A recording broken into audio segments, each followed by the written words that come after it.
Hi! So I recently learned about this VR game subscription app that has like over 2,000 VR games, which I think is really cool. I'm actually surprised that there's not that many people that know about this, including myself, who's like a very big VR enthusiast. Some of the games on here are like After the Fall, Into the Radius, Pixel Ripped, Moss. I mean, there's some pretty big titles on this. It costs like $9 per month if you do an annual subscription, or $13 a month if you do like a month-to-month subscription.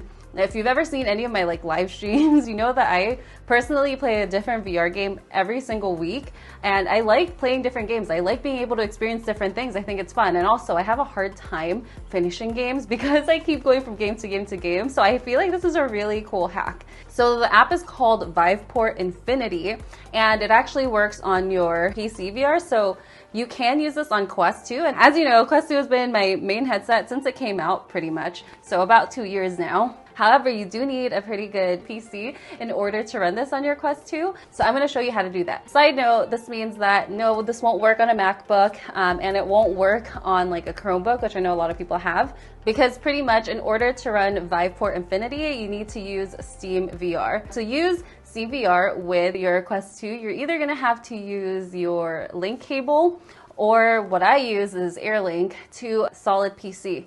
I'm going to link in the description where you can look to see if your PC specs are good enough to run Steam VR. If you're using any of the PC VR headsets, then you'll be fine. Like, obviously you're probably already using Steam VR, so totally fine. But if you're on a Quest 2, just like me, let me show you how to connect your Quest 2 to Steam VR.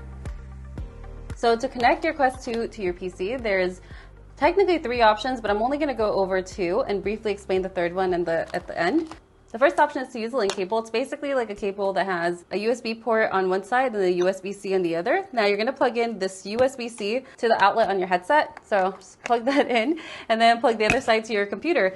Now obviously this one's a really short cable, so you're probably not going to want to use something this short because you're going to need to stay plugged into your computer while playing in order to play Steam VR. So this one's a short cable. You're going to need a much longer one. I recommend like a 16-foot cable, and typically I would recommend actually getting the official Oculus cable, just because that one seems to be higher quality. Sometimes people have issues with any third-party ones, so that's why I would recommend the official one. I'm not going to plug this into my computer because I'm pretty sure you know how to do that.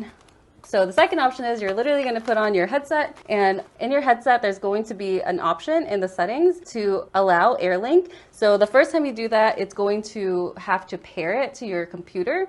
So in order to do AirLink, both your headset and your computer have to be on the same Wi-Fi.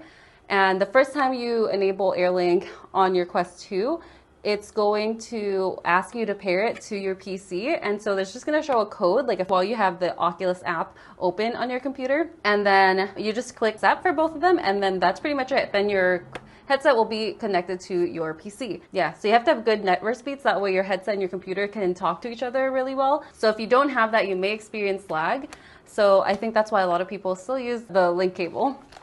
Okay, the third option is actually using virtual desktop, but I don't use virtual desktop enough to give advice on this one. I just know that it's something that you can use. It's an app that is on Steam VR, and it's something that you can get on your Quest 2, and then you just link that to both, and then that's how you connect them. Okay, so this is what the Viveport website looks like. So it's just viveport.com/infinity. And these are their pricing plans. So it's $9 per month if you do an annual subscription, or $13 per month if you do a monthly subscription. I'm just gonna go ahead and sign in. Okay, so on the website, you can filter by games, apps, PC VR is what you're gonna look for, and that's pretty much it. I'm just gonna do apply. And so as you can see, there's a bunch of different games, and like there's Arizona Sunshine. Obviously Gorilla Tag is free, so I don't think that counts, but Vacation Simulator, which is like $30, is available. And the thing is, like, you have access to these games for as long as you're playing them, and a lot of the times these games that you're playing, I mean, they're like a one-time playthrough, so now you don't have to pay for the entire thing in order to play the game.